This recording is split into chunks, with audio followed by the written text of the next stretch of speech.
The woman on the 18th fairway had a golf club in one hand and a look of complete calm on her face, and the man blocking her path was pointing at the parking lot like she was a stray that had wandered onto his lawn. "This is private property, ma'am. Members only. I need you to leave. Now." Two security carts idled behind him.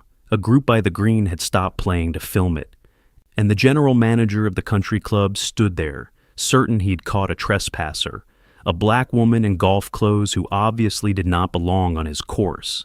He was wrong. He was about to be more wrong than he had ever been in his life, because the woman he was throwing off the course hadn't snuck onto it. She had bought it, the whole club, 6 days ago. She owned the grass under his feet and the contract sitting in his own office drawer. Before we find out who the woman they threw off the course really was, tell me in the comments where you're watching from today. Please leave a like, subscribe to the channel, and let's dive back into the story. Her name was Yvonne Carter, and she was 51 years old, and she had spent the last 30 years learning exactly how rooms decide who belongs in them before anyone says a word. To understand what was really happening on that fairway, you have to go back a very long way to a 9-year-old girl standing in the wrong doorway. She had grown up 2 counties over, in a town where the country club was the kind of place her mother cleaned and her family never entered through the front. Her mother, Louise, pressed other people's golf shirts and polished other people's silver for a living, and she did it with a straight back and a private dignity that Yvonne would spend her whole life trying to deserve. There was one afternoon Yvonne thought about more than she ever admitted to anyone. She was 9. Her mother had left her lunch on the kitchen table by mistake, a wax paper bundle of a sandwich, and Yvonne had walked the 1.5 miles to the club to bring it to her. And because she was 9 and did not yet know the geography of that world, she had walked in through the front doors. She got about 10 feet. A man in a green club blazer intercepted her, not roughly, which somehow made it worse, but with a hand steering her shoulder and a voice pitched low and reasonable, the voice you use for a problem you want to move quietly out of sight. "Sweetheart," he said, "you're going to want to go around the back. That's where your people come in." And he walked her the whole length of that beautiful building, past the tall windows and the men in pastel sweaters, around to a gray service door by the dumpsters. Her mother had come out wiping her hands, seen the man, seen her daughter, and done the thing Yvonne never forgot. She had apologized. She had thanked the man in the blazer, smoothed Yvonne's collar, and said she was sorry, so sorry it wouldn't happen again. Apologized to him for the crime of her child using a door. Yvonne had watched her mother make herself small in front of a man who cleaned nothing and pressed nothing, and had never once worked a day as hard as Louise Carter worked before lunch. And something had set in the girl like concrete going hard. Not rage. She was too young and too stunned for rage. It was a decision, and it was this: that she would spend her life on the side of the door that never has to apologize. She had built everything on that decision, and she had built it the hard way. She went into finance because it was the room where the doors were decided, and almost no one in it looked like her. She started her own investment fund out of a spare bedroom with a folding table and a second-hand computer, and she was turned down by more banks than she could count. She could still recite, word for word, what a loan officer named Dale had said to her in year 2, sliding her business plan back across his desk without finishing it. That she seemed sharp, that she should think about whether she'd be more comfortable in a support role somewhere. That lending was a serious business. She had thanked him. She always thanked them.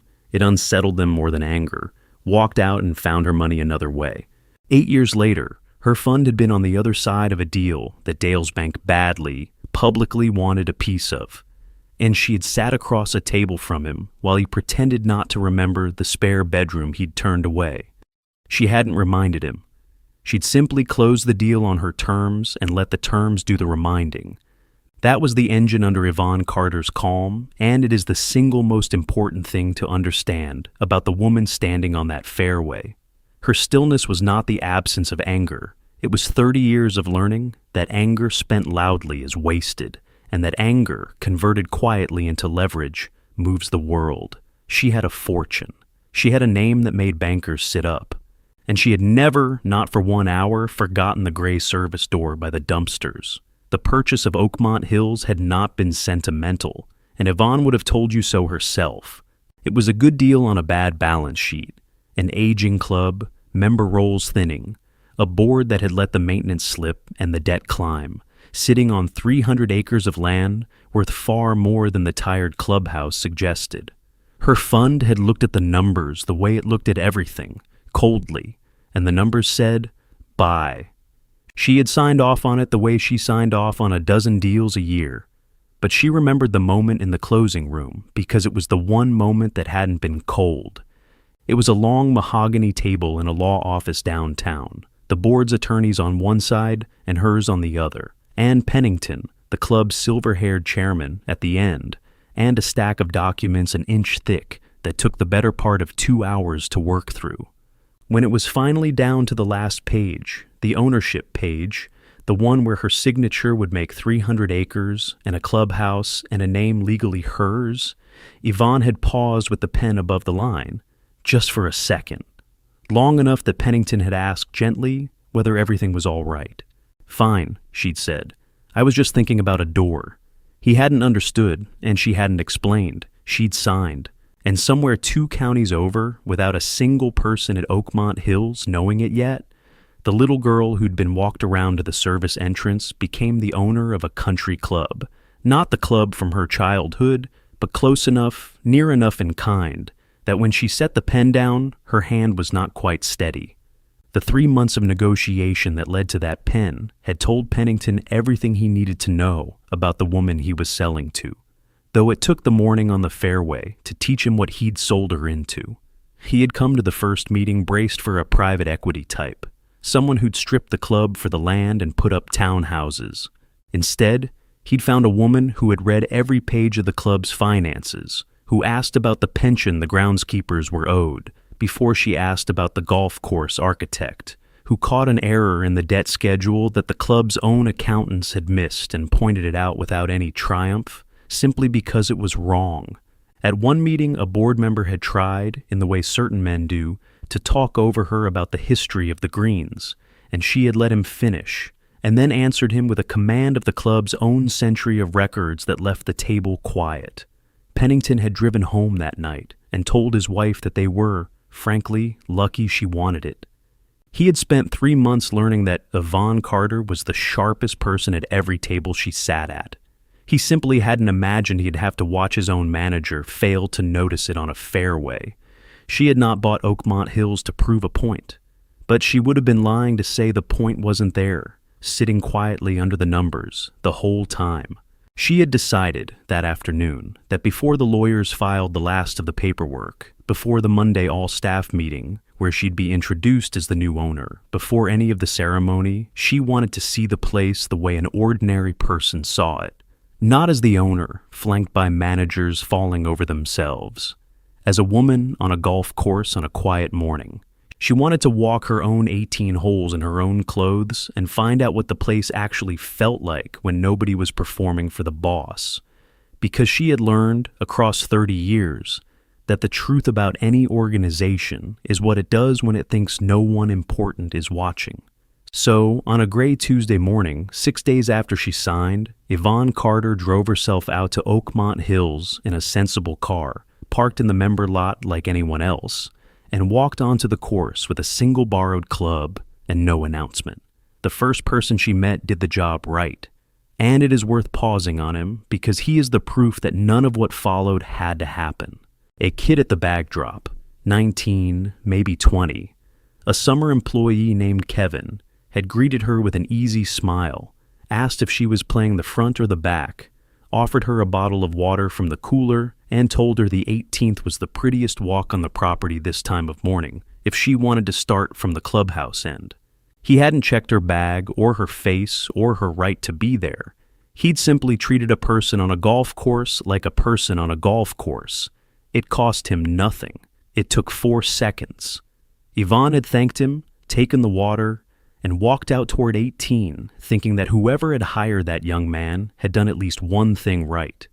She was halfway up the 18th fairway, the dew still burning off, entirely at peace for the first time in weeks, when she saw the manager come out of the clubhouse and start toward her, fast, with 2 security carts falling in behind him, and she felt, before he'd said a single word, the old familiar temperature drop she'd been feeling her whole life. She knew that walk. She'd know it in her sleep. It was the walk of a man who had decided something about her from 200 yards away. The man crossing the grass was Brad Whitfield, and he was 44. And he had been the general manager of Oakmont Hills for 9 years, and he ran the place with the particular pride of a man who has confused working somewhere with owning it. Brad had seen her from the tall clubhouse window while he was going over the morning's tee sheet.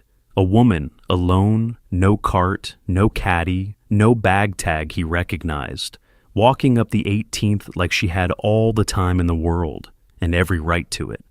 And something in Brad, the same something that had been quietly sorting people at Oakmont Hills for 9 years, had looked at her and arrived at a verdict before he had a single fact. Not a member. Members had a look in Brad's mind. And the look did not include a black woman strolling his signature hole at 8 in the morning, like she'd been doing it her whole life. Guessed maybe, except no member had called ahead, which left in the tidy logic of Brad Whitfield only one thing: someone who didn't belong, who had wandered in off the road, who needed to be found and removed before the real members started their rounds. He had not called the pro shop to check the day's arrivals. He had not walked down and simply asked her name. He had not considered for even 1 second that a woman moving across that course like she owned it might, in fact, own it. He had grabbed his radio, told security to meet him at 18, and headed out the door to handle it personally, because handling it personally was the part of the job Brad liked best, the part where he got to be the one who decided who stayed. "Got a situation on 18, he'd said into the radio, not describing it, because in his mind the situation described itself. On his way across the terrace, he passed a member, Chip Dorsey, heading the other way in a cart, and the 2 men traded the easy little wave of people who belonged to the same world without ever having to prove it.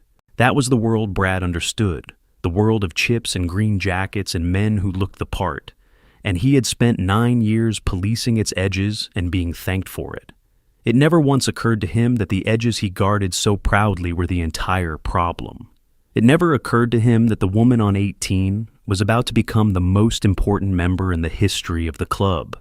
Here's the thing you have to understand about how Brad Whitfield saw the world, because if you write him off as a cartoon, you miss the whole point. It did not feel like prejudice from the inside. It never does. It felt like instinct. It felt like competence. It felt like a good manager's nose for a problem, honed over 9 years, rarely wrong. And on the rare occasions it had been wrong, the guest he'd offended, the member's cousin he'd stopped, the memory had quietly filed the error as bad luck or an honest mistake, and left the instinct itself untouched, gleaming, ready to be just as certain the next morning. That is how this kind of thing survives in a decent-seeming man. Not as hatred he'd recognize in the mirror, as a confidence he mistook for a virtue. So he crossed the last of the fairway with 2 carts idling behind him, planted himself squarely in the path of the most important person ever to set foot on his course, and told her to get off his property. "I'm sorry," Yvonne said. And she was not sorry, but she said it the way you say it when you are giving someone one clean chance to correct themselves. "I think there's been a misunderstanding. Why don't we walk up to the clubhouse together and sort it out?" "There's no misunderstanding." Brad's smile was the flat professional kind that doesn't reach the eyes. "This is a members-only club. You're not a member. I'd remember you." He let that sit a half second too long, and both of them heard exactly what it meant. "So, I'm going to need you to head back to your car before this turns into something bigger than it needs to be." "Bigger than it needs to be." Yvonne repeated it almost to herself. She had a way of handing a man his own words back that made him hear them a second time, and like them less. "It's already exactly as big as you're making it. There are 2 security carts idling on a golf course for 1 woman holding a 7-iron. There are people over by the green with their phones out. You've raised your voice twice, and I haven't raised mine at all. None of that is coming from me, mister. She glanced at the name embroidered on his vest. Whitfield. All of that is you. I raise my voice when people don't cooperate. I've offered 3 times to walk up to the clubhouse with you. That is the definition of cooperating. She kept her tone level, almost kind, which was somehow worse for him than shouting would have been. What you want isn't cooperation. What you want is for me to be frightened, and then to go away quietly, so that this can be over, and you can tell it later, as a story about how you handled a problem. I'm not going to do the first part, which means we're going to have to actually sort out the truth. So, one more time, radio the pro shop. Ask them to read you this morning's owner's walk arrangement. It's 1 phone call. For half a second, something flickered behind Brad's eyes. The smallness of it, 1 call, 30 steps of a radio conversation. And then his pride closed back over it like water. I'm not calling the pro shop, he said. I'm calling the sheriff. And he actually pulled his phone from his vest pocket, thumbed it awake, and began to dial the county non-emergency line, doing it slowly and openly, the way a man does a thing he's certain will end the argument by itself. He got a dispatcher.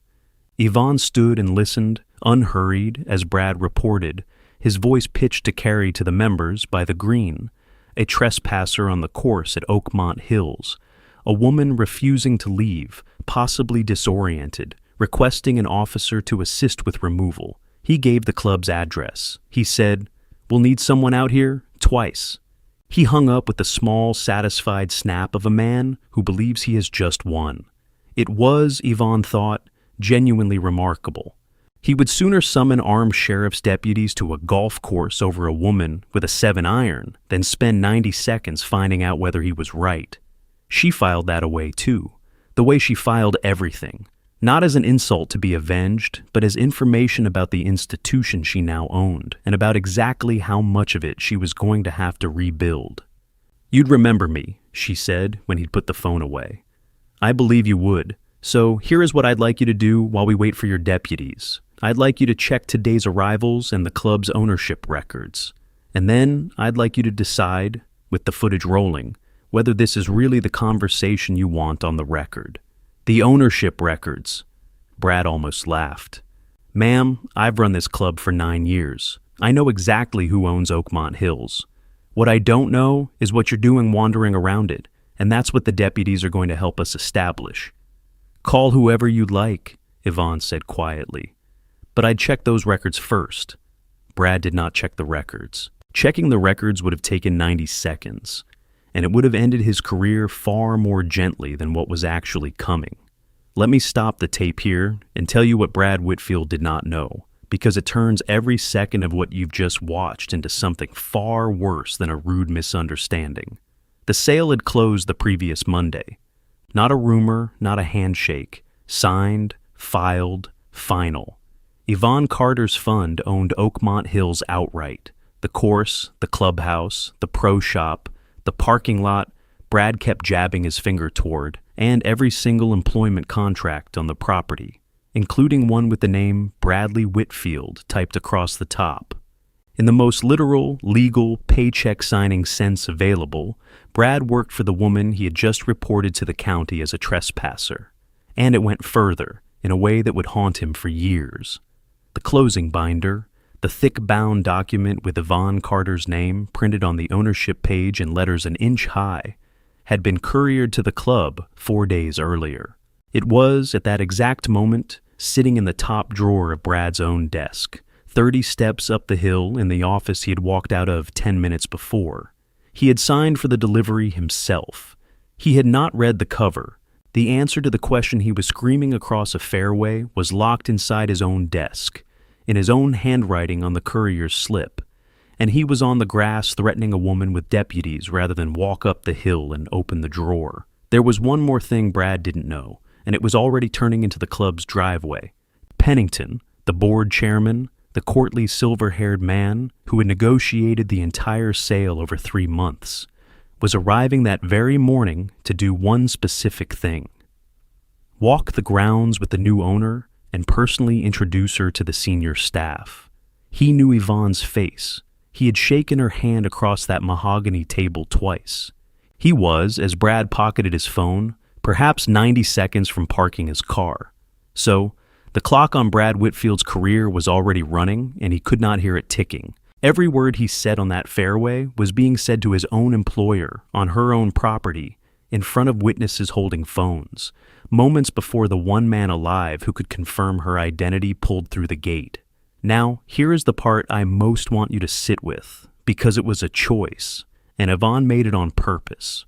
She had the owner's credential in the side pocket of her golf bag the entire time, a laminated card with her name, the club's crest, and the date. She could have ended the standoff in 4 seconds, produced the card, said the words, "I own this club," and watched Brad Whitfield fold like wet paper. She chose not to, not out of pride and not to lay a trap. She chose it because she understood something most people never get the chance to test. If she flashed ownership in the first minute and watched him crumble, he would learn exactly nothing, except that he'd had the bad luck to pick the wrong target this time. He'd go home and tell his wife about the crazy coincidence, the trespasser who turned out to be the owner, and the instinct that sent him down the hill would sleep soundly and wake up just as sure. Yvonne did not want to teach Brad Whitfield that he'd guessed wrong about a VIP. She wanted to see, and she wanted the cameras to see, exactly how far he would take it against a woman he was completely certain was nobody. Because that was the true measure of the man. It was the true measure of the club she'd just spent a fortune to buy. And it was the exact size of the job ahead of her. He was about to give her the full measurement. He took it all the way to the sheriff's dispatcher, and he wasn't finished yet. If you've ever had to stand still and calm while someone decided out loud that you didn't belong, you already know the specific weight of this moment. So if it's landing, take a second and hit that like button. It genuinely helps this story find the next person who's lived it. And stay with me, because a car door is about to open in the parking lot, and everything on this fairway is about to turn at once. There was one other person standing on that fairway who mattered, and his name was Darius. Darius was 23, a groundskeeper who picked up caddy shifts when the club was short, 3 summers into a job he badly needed. He was putting a younger sister through her last year of high school and sending money home besides. He was standing a few feet behind Brad, with a rake he'd forgotten he was holding, and he was black, and he had spent 3 summers learning the exact shape of Brad Whitfield's instincts, because he had felt them land on his own back more than once. He remembered a Sunday the previous May with a particular, stubborn clarity. A member had brought a guest for a round, a black man in a good sweater, a friend or a business associate, there by invitation, entirely where he was supposed to be. And Brad had followed that man, not openly. In the manager's way, a cart drifting a hole behind, a radio call to keep an eye on the group on 6, a sudden personal interest in the pace of play on that one foursome and no other. By the 10th hole, the guest had felt it, the way you always feel it. And he had done the thing Darius never forgot. He had set his clubs down on the 10th tee, quietly told his host he'd wait in the car, and walked off the course rather than spend 9 more holes being watched. The member had been mortified. He'd complained to Brad, and Brad had smoothed it over, and later, in the cart barn, called it good instincts. You can't be too careful about who comes through here as a guest. Darius had been close enough to hear it. He had said nothing. He had needed the job in May the same way he needed it now, and he had carried the nothing around ever since like a stone in his shoe. So he knew, standing on 18, precisely what he was watching. He'd seen it before. What was different this time was the woman. She wasn't flustered. She wasn't over-explaining or laughing nervously, or doing any of the small, anxious things people do when a man like Brad decides they're a problem. She was simply, immovably calm, and her calm was doing something to the scene. It was making Brad's certainty look, for the first time, like a man shouting in an empty room and not noticing the echo. "Darius!" Brad didn't turn his head. "Escort her to the lot, would you, since she won't walk herself?" And there it was. The order. Darius felt the old pull to obey it, 3 summers deep, automatic as breathing. He also felt, underneath it, something newer and much harder to ignore. "Sir," he said, and his voice came out lower than he meant it to. "Maybe we should just check the... I didn't ask you to think, Darius. I asked you to walk her out." Brad still hadn't looked at him. A small silence opened on the fairway then. The specific silence of people realizing they are watching something they will be describing to others for a long time. Chip Dorsey had gotten out of his cart. One of the security guards glanced sideways at the other, and neither of them took a step toward the woman. Both had started dimly to suspect they had been radioed down the hill for the wrong reason entirely. Even the foursome by the green had drifted closer. Phones up and steady now, and the whole tableau had tipped. You could feel it tip, from a manager handling a trespasser to a crowd watching a manager do something ugly to a woman who would not stop being calm about it. Brad, it was Chip Dorsey, and he said it with the visible discomfort of a man who has never once in his comfortable life had to be brave and is discovering, right now, that this is the moment. "Brad, come on. She asked you to make one phone call. Just make the call, would you? This is starting to look really bad." It was not heroism. It was a member worried about how a scene looked, nothing grander than that, but it cracked the certainty on Brad's face for the first time, because Chip Dorsey was exactly the kind of man whose opinion Brad actually cared about, and that, in a single stroke, told you everything about whose comfort Brad had spent 9 years protecting and whose he had never once thought to consider. Darius still did not move to follow the order. It was the bravest thing he had done in 3 summers, and it did not feel brave. It felt like standing very still while the storm decided what it was going to do. And across the parking lot, a car door opened. The man crossing the lot was in his 70s, silver-haired, unhurried, in a soft blazer that had cost more than Brad's monthly salary. This was Pennington, the board chairman, and he had chaired Oakmont Hills for 11 years, and had spent 3 long months of his life negotiating its sale, and he had come out this morning to do exactly one thing: walk the grounds with the club's new owner and introduce her, personally, to the people who worked there.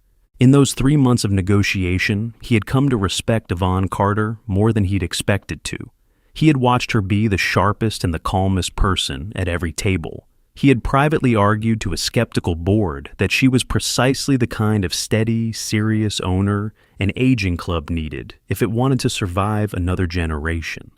He had been, if he was honest, a little nervous about this morning, wanting the introductions to go well, wanting the staff to show her their best. What he had not imagined in any version of the morning he'd pictured over his coffee was that his own general manager would be the one to show Yvonne Carter the club's ugliest face before Pennington could show her a single kind one. He took the scene in from 30 feet out, the 2 idling security carts. The manager squared up aggressively, phone still in his hand. The young groundskeeper frozen with a rake and a look of quiet dread. The members by the green with their cameras up. And in the center of it, holding a single borrowed club with an expression of terrible, patient calm, the woman he had shaken hands with twice across a mahogany table. His unhurried walk stopped being unhurried. "Brad," he called, closing the last of the distance fast. "Brad, what in God's name are you doing?" Brad turned and his whole body loosened with relief, because in his mind, the cavalry had just arrived. "Mr. Pennington, sir, I've got a trespasser on 18. I'm handling it. Security's already on scene." A trespasser. Pennington repeated the word, and his voice had gone flat and cold in a way Brad had never heard from the courtly old man in 9 years. He walked past Brad without stopping, straight to Yvonne, and he did the thing that rearranged the entire morning. He stopped in front of her, and he inclined his head with unmistakable respect, and he said, "Ms. Carter, I am so deeply sorry. This is not, please believe me, this is not how any of us intended to welcome you to Oakmont Hills. Ms. Carter." The 2 words dropped onto the fairway and detonated without a sound. Chip Dorsey went completely still in his cart. One of the security guards actually took a small step backward, physically removing himself from Brad's side, as if the ground there had become unsafe. The members by the green stopped murmuring. And Darius. Darius felt something come loose in his chest that he hadn't known was clenched tight, because he had spent 3 summers being told, in 100 small ways, that the picture in his own head was wrong, and the picture in Brad's head was right. And here, on the 18th fairway, in front of everyone, in the space of 2 words, the 2 pictures had traded places. If you have ever felt that exact thing, the strange loosening in the chest when the truth finally arrives in a room that spent so long refusing to see it, then take a second right now and leave a like, because it genuinely helps carry this story to the next person who has been the one nobody believed. And then stay with me, because Brad Whitfield still has not stopped talking, and the very next thing out of his mouth is the oldest excuse there is. "I'm sorry, welcome." Brad's face was doing something complicated. "Sir, who is—" "This is Yvonne Carter." Pennington turned to face him, and every word was a nail-driven flush. "Her fund purchased Oakmont Hills last Monday. She closed on this club 6 days ago, Brad. She owns the course you are standing on. She owns the clubhouse behind you. She owns the cart barn, and the pro shop, and the parking lot you keep pointing at, and I want you to hear this clearly. She owns your contract. I came out this morning to introduce the new owner to her staff, and instead, I walk up to find my general manager on the phone to the county sheriff trying to have her arrested on her own 18th fairway." The color went out of Brad Whitfield's face in a single downward sweep, the specific gray that comes over a person when they understand, all at once and far too late, the exact dimensions of what they have done. His eyes went to the security carts he'd summoned, to the phones still recording, to Darius, who had refused to walk her out, to the woman with the 7-iron who had asked him 3 separate times to make 1 phone call, and the last of 9 years of certainty drained out of him and left something small and gray standing in his shoes. "Ms. Carter," he started. There's no way I could have known." "No," Yvonne said, and for the first time there was the faintest edge underneath the calm, though her voice never rose a decibel. "You couldn't have known I owned it. That part is true, but listen to me, because this is the part that matters. You didn't need to know I owned it. You needed to not do this to a woman you had decided was nobody. Ownership isn't what should have protected me on this grass. Being a person should have been enough. That is the part you got wrong, and it is the only part that was ever going to matter. Ms. Carter, please." Brad's voice had climbed into a register Darius had never heard from him in 3 summers. "I have a family. I've given 9 years to this club. You can't, 1 mistake, 1 bad read, after 9 years of loyal service." "Was it one?" Yvonne asked. She wasn't cruel about it. She sounded, if anything, genuinely curious. "Because I have been standing on this fairway for about 7 minutes, and in 7 minutes I watched you profile me on site, refuse 3 separate chances to check a single fact, call the sheriff on me, and order that young man to physically remove me. That is not the behavior of a man having 1 uncharacteristic morning. That is a practiced routine. That is a thing you have done smoothly many times, expecting it to go the way it always goes." She glanced at Darius just for a second, and then back at Brad. "I don't think this was your first time walking someone toward that parking lot. I think it's the first time you were wrong about who they'd turn out to be." Pennington cleared his throat quietly. "Brad, this isn't the moment, and this isn't the place. Go to my office and wait for me there." And Brad Whitfield, who 12 minutes earlier had commanded this entire stretch of grass like a small king, turned and walked back up the cart path alone, past Chip Dorsey, past the 2 security guards who would not meet his eye, past the young groundskeeper he had ordered not to think, and every single step was the walk of a man doing the arithmetic on the rest of his life. Yvonne watched him go. Then she reached into the side pocket of her golf bag and drew out the slim laminated card that had been there the entire time. The owner's credential, her name, the club crest, the date, and she held it up, not to Pennington and not to gloat, but toward the retreating back of the man on the cart path so that the lesson had somewhere to land. "I asked him to check the records," she said, "to no one and to everyone. This is what he would have found: my name, this morning's date, the word owner. It was never hidden. It was 90 seconds away the whole time. He just decided that a black woman on his course was a problem to be removed, and he decided it so fast and so completely that 90 seconds of looking felt to him like a waste of his morning. Then she turned to Pennington, and she was all business. I want every camera on this property preserved from this morning. The clubhouse, the cart paths, the security carts, all of it. Nobody deletes anything. Nobody records over anything. This is not going to quietly become his word against mine, because she knew, better than anyone standing on that grass, exactly how these mornings usually ended when there was no footage.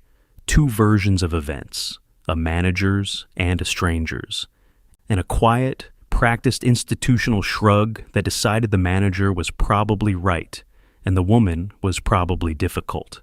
She had watched that shrug swallow people her entire life. She was not preserving the footage out of vengeance. She was preserving it because a documented wrong can be answered, and an undocumented one simply becomes your word against theirs. And she had promised a 9-year-old girl a long time ago that she would never again stand in a place like this with nothing but her word. Brad Whitfield did not keep his job, and the way it happened is worth telling because it was not a scene of shouting. It was quieter than that, and quieter is worse. There was a meeting 3 days later in the same office where Brad had waited that morning while a sheriff's deputy arrived, took one look at the situation, and the closing binder Pennington produced from Brad's own desk drawer, apologized to Ms. Carter, and left. At the meeting were Yvonne, Pennington, and a lawyer, and Brad and the club's own security footage, which somebody set to play on the wall-mounted screen without any commentary at all. They simply let it run. Brad watched himself cross the fairway. He watched himself point at the parking lot. He watched himself pull out his phone and call the county on a woman holding a 7-iron, while she asked him again and again in that level voice to make one call to the pro shop. He watched himself say, "I'd remember you," and let it hang. When it was over, Brad started to talk about the 9 years, about the family, about the impossible position, about how anyone could have made the same read. And Yvonne let him finish, and then she said the only thing she said in that meeting. "I keep hearing you describe what you saw. Nobody in this room is arguing about what you saw. We are telling you that what you saw was the problem." There was nothing to answer that with, because it was exactly true, and some part of Brad, maybe for the first time, knew it. He was separated from the club that week, not for the embarrassment of having aimed his certainty at the owner. Yvonne was careful, in the written record, to make that distinction razor sharp. He was let go for what the footage plainly showed he would have done to anyone who looked like her and lacked her leverage. The wrong target was not the crime. The aim was the crime. The footage, of course, did what footage does now. It traveled. A clip of a country club manager calling the sheriff on the club's own new owner on her own 18th fairway was the kind of thing the internet is built to carry, and within a few days it had been watched more times than the town had residents. The hospitality industry, which survives entirely on not being the subject of that particular kind of clip, closed its doors to Brad Whitfield quickly and quietly and completely. He would not manage another club. That is a real and heavy consequence, and I am not going to pretend it isn't. But I want to be honest with you about the uncomfortable part, because it is the part that actually matters, and the story is a lie if I skip it. Brad Whitfield got caught because he happened to aim his certainty at a woman who owned an investment fund. Strip away that accident, and what's left is a man who was, by every conventional measure, good at his job for 9 years, where being good at his job quietly included steering the wrong kind of face toward the back door, and getting thanked for his instincts by men in green blazers. For every Brad who profiles the owner and detonates his own career on camera, there are 100 doing the smaller, safer version every day to people who don't own anything, who can't summon a chairman, whose word will never outweigh a manager's E. And those 100 go home proud of a good day's work, and some of them get promoted for it. The camera found this one. The only question the story leaves you with, the one I can't answer for you, is how many it never finds at all. Now, Let me tell you what happened to everyone else, because a firing is not the same thing as justice, and the two need to be counted separately. Darius kept his job, and then he got a much better one. Pennington made certain the record showed that a 23-year-old groundskeeper had been the only person on that entire fairway to say, out loud, to a boss who told him not to think, "Wait, let's just check." Yvonne remembered it too. She remembered everything. She found him a few days later in the equipment shed, coiling a hose, and she leaned in the doorway the way you do when you don't want to make a production of a thing. "You were the only one out there who told him to check," she said. "You knew what it might cost you, and you said it anyway." Darius started to mumble that he hadn't really done anything, that he'd only said half a sentence and Mr. Pennington had shown up, and Yvonne stopped him gently. "You said the hard thing when your own paycheck was standing right in front of you telling you to shut up. That is the only kind of doing something that actually counts. Anybody can be brave when it's free." Then she told him she wanted him in the club's management training program starting that fall, the same track, the same office that Brad Whitfield had just vacated. And she watched a young man who had spent 3 summers being told not to think slowly understand that the person who now signed his checks valued the exact part of him his last boss had spent 3 summers trying to switch off. He would run a department inside 4 years. He turned out to be extraordinary at it. It surprised no one who had watched him stand still on that fairway. Then there was the man from May, the guest in the good sweater, who had set down his clubs on the 10th tee and driven home rather than finish being watched. Yvonne had heard that story from Darius, and it stayed with her. And in her first month as owner, she did something about it. She had the club track him down, and she called him herself. Not a manager, not an assistant, the owner.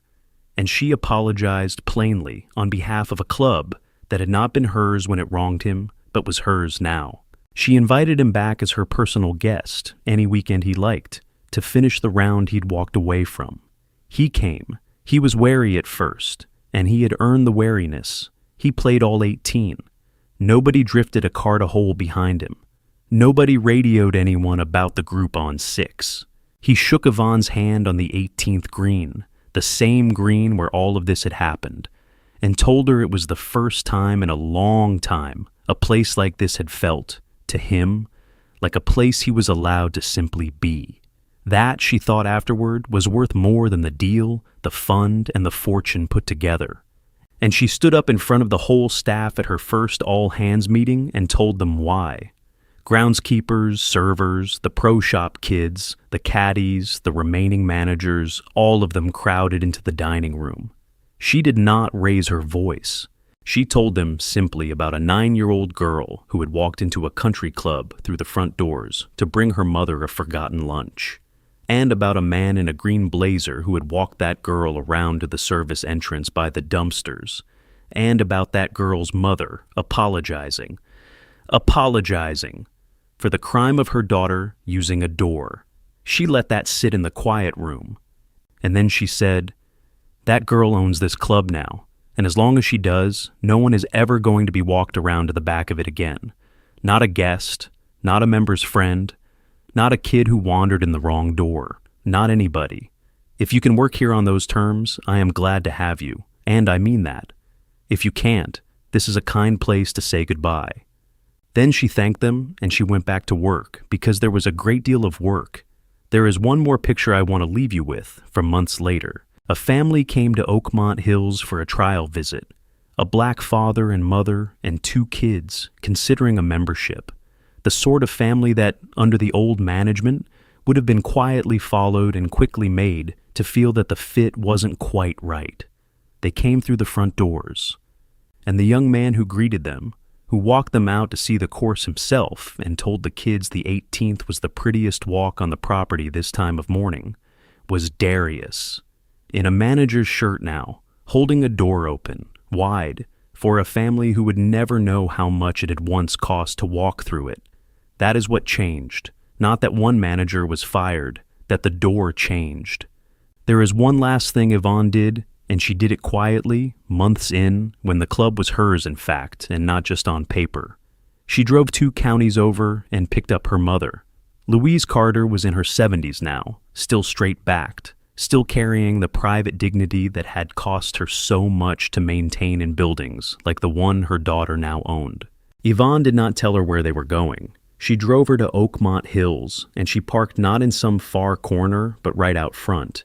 And she walked her mother up to the tall glass doors of the clubhouse. The front doors, the ones with the brass handles. And she held one open and said, "After you, Mama." Louise had hesitated on the threshold, an old reflex, a lifetime of service entrances pulling at her. And Yvonne had waited and said it again, softer. "Through the front, it's ours." And Louise Carter had walked through the front doors of a country club with her head up on her daughter's arm, and been shown to the best table on the terrace, and served lunch by a staff who had been told exactly whose mother she was. And somewhere in the middle of it, the old woman had had to set down her fork and press a napkin to her eyes, because there are some doors you spend your whole life being walked around, and you do not quite believe, even at 70, that one of them will ever simply open for you. It opened. Her daughter had bought the building to make sure of it. So, let me leave you with the thing underneath all of it. Brad Whitfield looked at a woman and saw a trespasser because she was black and calm and walking a course he had decided in advance was not for her. And the woman he was so sure about turned out to own the very grass under his feet. That is the irony, and it's a good one, and it's why the story travels. But the irony is not the point, and I don't want you to leave thinking it is. The point is the thing Yvonne said on that fairway, quiet and level, with the 7-iron still in her hand, that he didn't need to know she owned it, that the 90-second check was always right there, that the people this happens to, on golf courses and in hotel lobbies and at front desks and jewelry counters every single day, almost never turn out to own the place, and they deserve to be believed anyway, before anyone knew their name, before there was a chairman in the parking lot to vouch for them. A world where you have to own the club to be allowed to walk the course has not fixed anything at all. It has only, once in a great while, by pure accident, pointed its unfairness at someone large enough to answer it back. So, let me ask you what I always ask, because your answers are the best part of doing this. Have you ever been treated like you didn't belong somewhere you had every right to be? Watched, questioned, followed, told to leave, for no reason you could name but the obvious one. And what did you make of how Yvonne handled it? The choice to stay calm, to let it happen on camera, to preserve the record, to fix the whole system, instead of just savoring one man's bad morning. Would you have had that kind of patience? I'm honestly not sure I would. Tell me in the comments. I read them and I learned from them.